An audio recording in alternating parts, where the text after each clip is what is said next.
Okay, this is the game between Havasi and Capablanca, played in Budapest, 1929. The opening is a Nemzo Indian, ECO code E34. The game started out by D4, knight f6, C4, E6, knight C3, bishop B4. So we have the Nemzo Indian. White plays queen to C2. The other popular move is E3 by white. And now black plays d5. Normally in this position, black plays c5 or castles. Here it looks like black wants to have control over the e5 square. And white plays knight f3, developing its knight, and black plays c5, attacking the center, especially the center pawn and the central square d4. White will take or play c takes d5,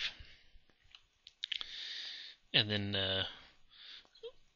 black responds by queen takes d5, and probably the reason white had played c takes d5 is that it had expected originally that black would take with the pawn and then it could pin the knight here. But that did not happen, so now the queen takes. Obviously the queen is immune from capture due to the pin on the king.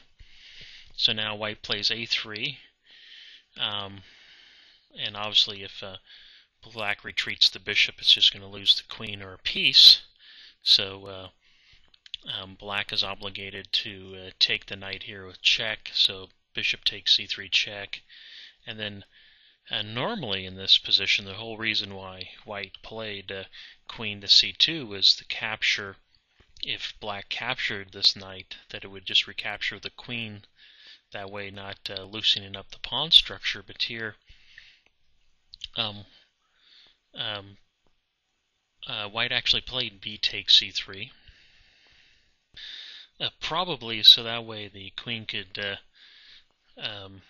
still contain some control over the e4 square, and if it takes, if it would have taken here, then black would have just played the knight in here and harassed the queen. So, but we had just played b takes c3, and now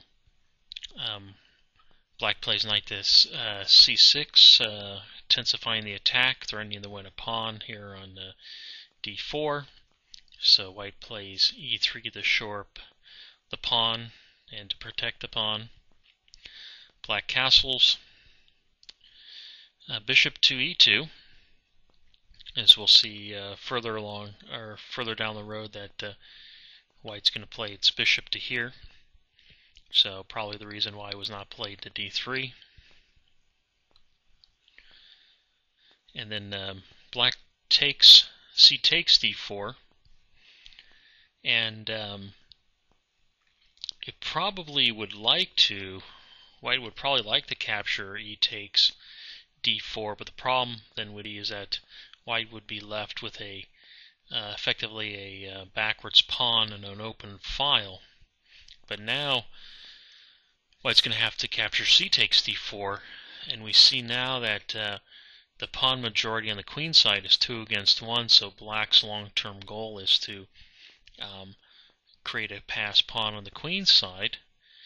And it looks like the white controls the c file, but if black can get the rook here, then it'll just chase the queen away, and then black would control. So there's going to be some dispute over the c file. We'll see who gains it. So black plays b6, obviously preparing the move bishop to b7.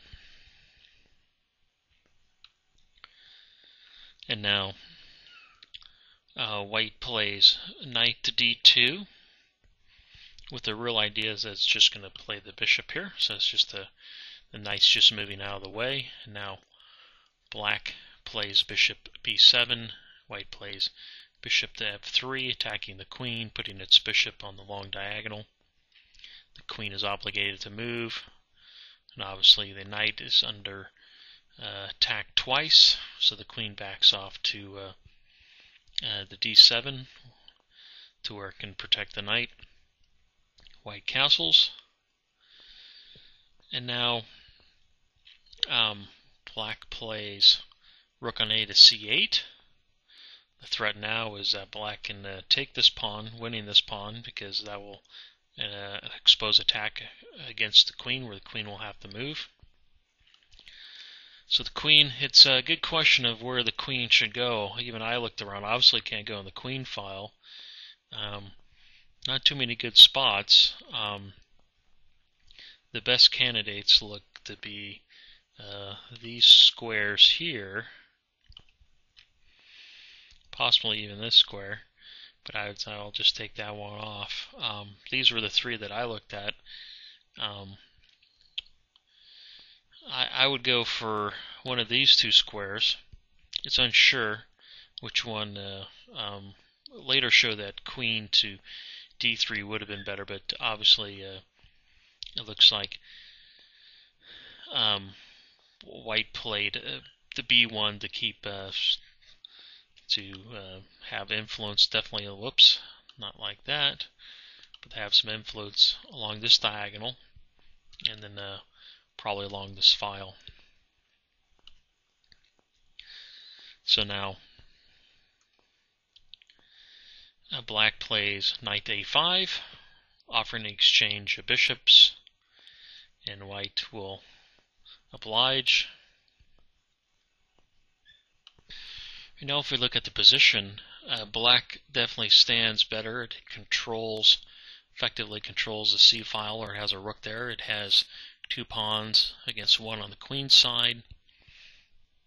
It also has influence along these light squares here. So it looks like black has some positional advantages. So now, continuing,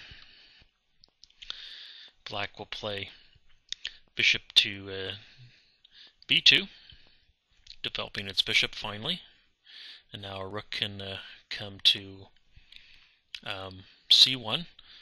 That's another reason why I think maybe queen to d3 would have been better. The queen is sort of interfering with the development of with the rook over there in a1. And now black plays, which seems to be an interesting move. Almost looks like it's moving its piece into a position where it's more cluttered, to a6, but really it's eyeing, the queen is eyeing this e2 square, where it can invade possibly and create a lot of havoc in the white camp. You know, it's not nice having a very powerful piece penetrate to the center of your camp.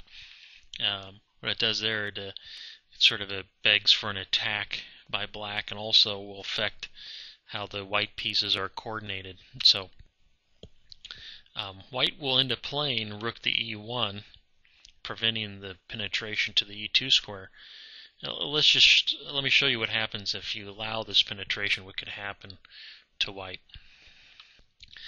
Let's just say white played rook to c1, opposing the rook on the open file. Well, then the queen comes to e2. And there's some debate about what's the best move in this position. But let's just say white makes obviously the knight is under attack here, so something has to be done. Let's say the knight just comes to f3, which looks natural, but then black's going to get the better of white with knight to g4. Probably this rook is going to have to come to f1, and then this rook's going to come down to here, and we see that now black would be threatening both of these squares. So we see how the penetration of the queen can cause a lot of problems. So that's why white played rook to e1 to stop the queen from coming to e2. Now black plays knight to d5, centralizing the knight, but the idea is that obviously the play is going to continue on the queen side, and its real goal is to get rid of some of the pieces, white pieces, and win a pawn or get a pass pawn on the queen side. It looks like I'm running out of time, so I'm going to continue this game on the next video.